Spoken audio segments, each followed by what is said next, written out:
The 2023 Sunday Blueprint is a very low quality bike. This is the cheapest bike in Sunday's 2023 lineup with a 20-inch wheel, and it's made from high tensile steel. You're not going to see high-end quality components. You're not going to see a lot of aftermarket parts.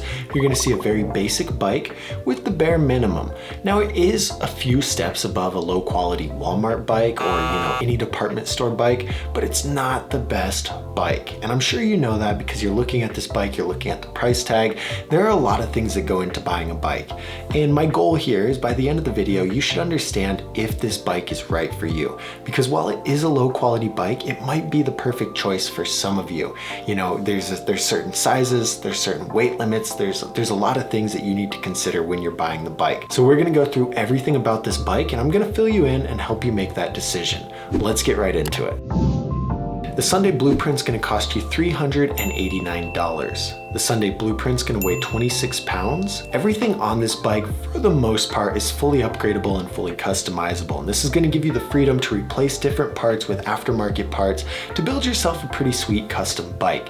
I will mention though that a lot of the parts on here are loose ball bearings, and if you've ever taken apart a bottom bracket that's not fully sealed, you've played the game of collecting all of the ball bearings off the ground. It's a headache, and same thing with the headset. You just have to be mindful when you're making certain upgrades and double check that it's really gonna work with this bike. But for the most part, everything's fully customizable. The Sunday Blueprint does come with brakes, and there's a handful of size and color options. You're gonna have to choose between a matte kiwi with a 20-inch top tube, a matte midnight blue with a 20-inch top tube, a gloss black with a 20.5-inch top tube, and a gloss watermelon green with a 20.5-inch top tube.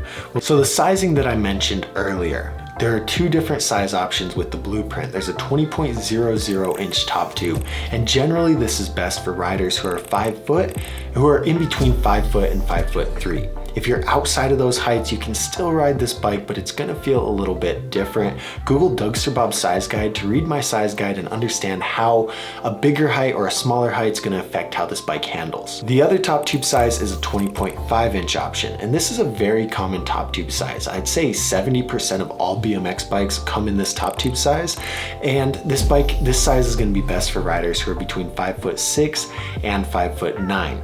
When we get to the quality section though, keep in mind I probably won't recommend this bike for most riders who are between 5'6" and 5'9" due to the very low quality, but we'll talk about that later. Aside from the top tube size, there are other important geometries that you need to consider if you want your bike to have a certain feeling and a certain way of handling. The Blueprint has a 75-degree head tube angle, an 8.75-inch standover height. The chainstay length is between 13.2 inches and 13.5 inches. If you run your back wheel slammed, your chainstay is going to be 13.2. If you run it all the way back, it's going to be 13.5. In the middle is obviously in the middle of those two things.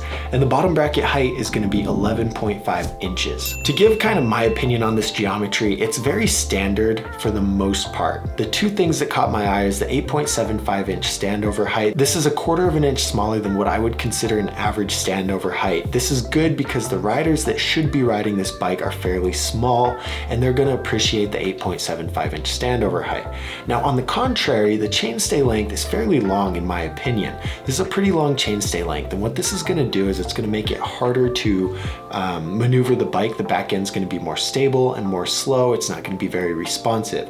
And for a smaller rider, this can cause some issues because it might feel like the bike is very hard to control.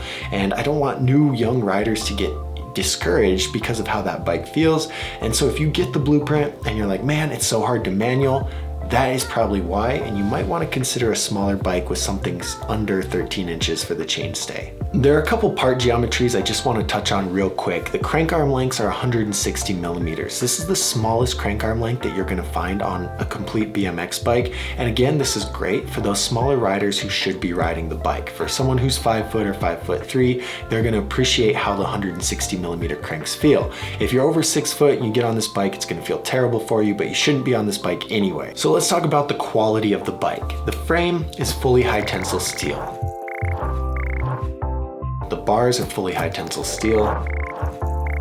The forks are fully high tensile steel. The cranks are 8-spline chromoly cranks. They're pretty chunky. They're not, I mean, they're good that they're chromoly, okay? But these are something that they're very heavy and they're not the best quality cranks, but they are chromoly, okay? And we'll just leave it at that. The rims are single wall rim. And so with this level of quality, this bike scores like a 1 to 2 in the quality score on the Dougsterbob app. It's not a very high scoring bike, and it's designed that way. This is a budget friendly bike with a low quality score.